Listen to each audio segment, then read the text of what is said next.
Hello दोस्तों, हर हर महादेव। दोस्तों, 17 अगस्त नाग पंचमी के दिन भूल कर भी ना करें यह काम, वरना नाग देवता हो जाएंगे नाराज और घर में आएगी कंगाली और गरीबी। और दोस्तों, पूरा घर कंगाली या नाग सर्प दोष से घिर जाएगा। भक्तों, क्या आप भी सावन सोमवार का व्रत कर रहे हैं, शिवलिंग की पूजा कर रहे हैं और जल चढ़ा रहे हैं? तो रुक जाइए, क्योंकि दोस्तों इस बार सावन के तीसरे सोमवार के दिन, उसी दिन नाग पंचमी है। तो दोस्तों, शुभ शुभ योग और संयोग से आई है पूरे के पूरे 144 वर्षों बाद ऐसा दुर्लभ संयोग का नाग पंचमी पर्व सावन के तीसरे सोमवार को मनाया जाएगा, जो अभी तक 144 वर्षों के पूरे इतिहास में कभी नहीं हुआ है, वह अब होगा। इस जानकारी के लिए वीडियो को पूरा देखें और वीडियो को बिल्कुल भी स्किप ना करें।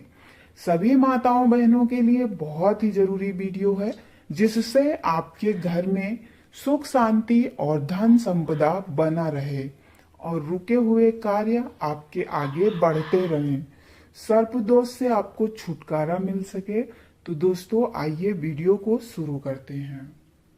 दोस्तों, 17 अगस्त 2026 के दिन नाग पंचमी पर्व मनाया जाएगा। इस दिन भगवान शिव और नाग देवता की पूजा का विशेष महत्व माना जाता है।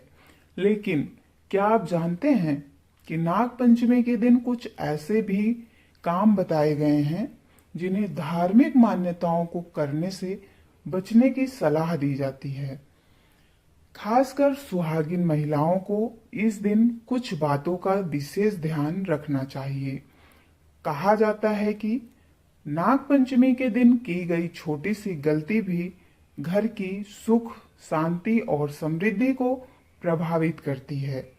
तो अगर आप चाहती हैं कि आपके घर में सुख शांति बनी रहे, माँ लक्ष्मी की कृपा बनी रहे और परिवार पर भगवान शिव की कृपा बनी रहे, तो इस वीडियो को अंत तक जरूर सुनिए, क्योंकि आज मैं आपको बताने वाली हूँ नाग पंचमी के दिन ऐसी 5 गलतियां जिन्हें करने से धार्मिक मान्यताओं के अनुसार बचना चाहिए। और दोस्तों, 5वीं बात तो आपको बिल्कुल भी मिस नहीं करनी है।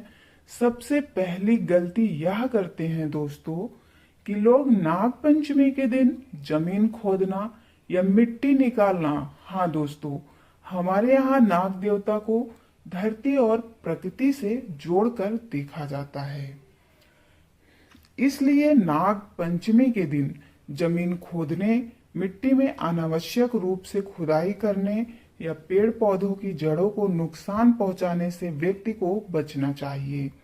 अगर घर में कोई जरूरी काम हो तो अलग बात है, लेकिन केवल शौक या बिना आवश्यकता के इस दिन जमीन खोदने से बचना चाहिए।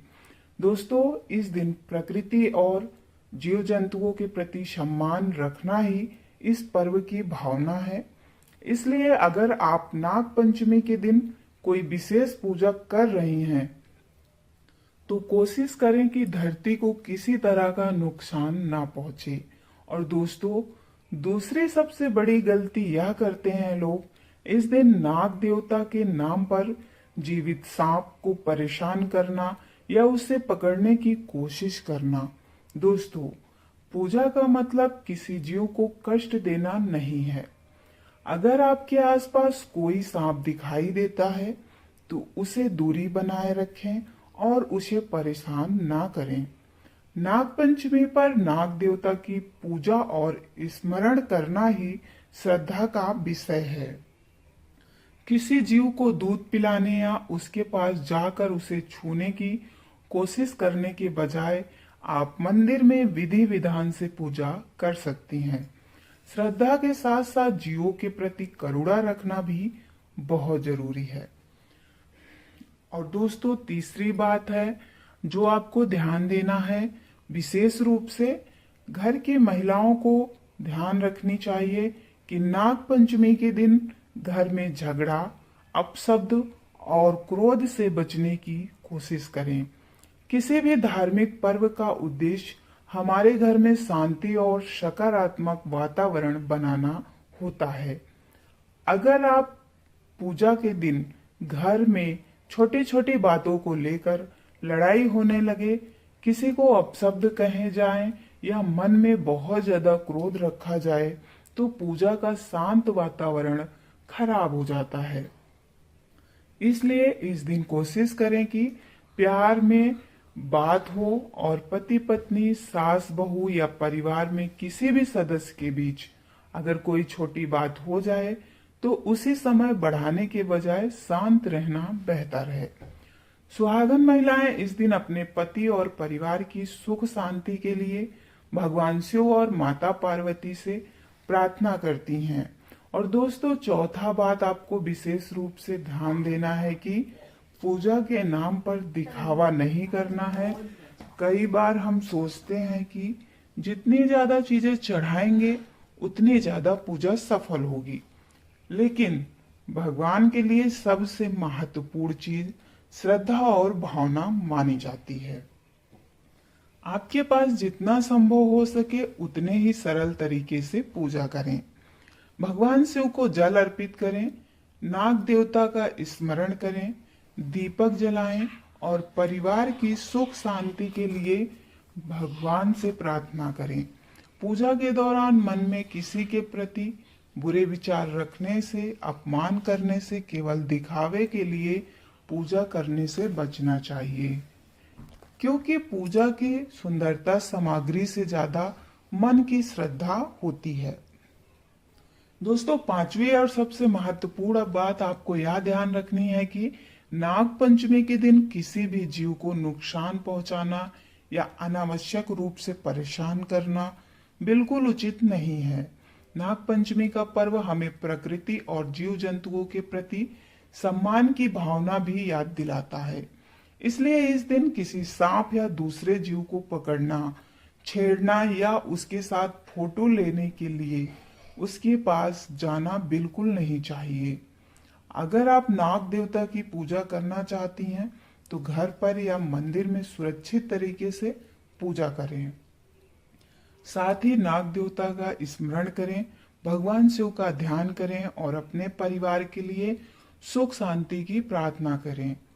आइए जानते हैं कि सभी सुहागिन महिलाएं एकदम सरल तरीके से पूजा कैसे कर सकते हैं। मैं आपको एक बहुत ही सरल तरीका बताती हूँ। नाग पंचमी की सुबह स्नान करके साफ कपड़े पहने, घर के पूजा स्थान को साफ करें और भगवान शिव और नाग देवता का स्मरण करें। फिर श्रद्धा से जल अर्पित करें और भगवान शिव के अपने पति, बच्चों और पूरे परिवार की सुख शांति से प्रार्थना करें। आप अपनी श्रद्धा के अनुसार भगवान शिव का नाम जाप कर सकती हैं और अगर संभव हो तो इस दिन किसी जरूरतमंद व्यक्ति को भोजन या अपनी सामर्थ्य के अनुसार दान भी कर सकती हैं। याद रखिए, दान हमेशा अपनी क्षमता के अनुसार ही करें। दिखावे के लिए या किसी पर आर्थिक दबाव डालना जरूरी नहीं है। दोस्तों, नाग पंचमी केवल नाग देवता की पूजा का दिन ही नहीं, बल्कि यह हमें प्रकृति और जीव जंतुओं के प्रति सम्मान की भी भावना सिखाता है। इसलिए इस दिन डरने की जरूरत नहीं है। बस श्रद्धा रखिए, घर में शांति रखिए, किसी जीव को परेशान मत कीजिए और भगवान शिव का स्मरण कीजिए। और एक बात हमेशा याद रखिए दोस्तों, कि धार्मिक मान्यता को लेकर मन में डर पैदा करने की बजाय उसकी अच्छी भावना को अपने जीवन में अपनाना सबसे जरूरी है। अगर आपको यह जानकारी अच्छी लगी हो तो वीडियो को लाइक जरूर करें और चैनल को जरूर सब्सक्राइब कर दें। कमेंट में सच्चे मन से लिखिए ओम नमः शिवाय। भगवान शिव और नाग देवता की कृपा आप सभी पर बनी रहे, आपके घर में सुख, शांति और समृद्धि बनी रहे। इसी मंगल कामना के साथ मिलते हैं अगले वीडियो में। हर हर महादेव।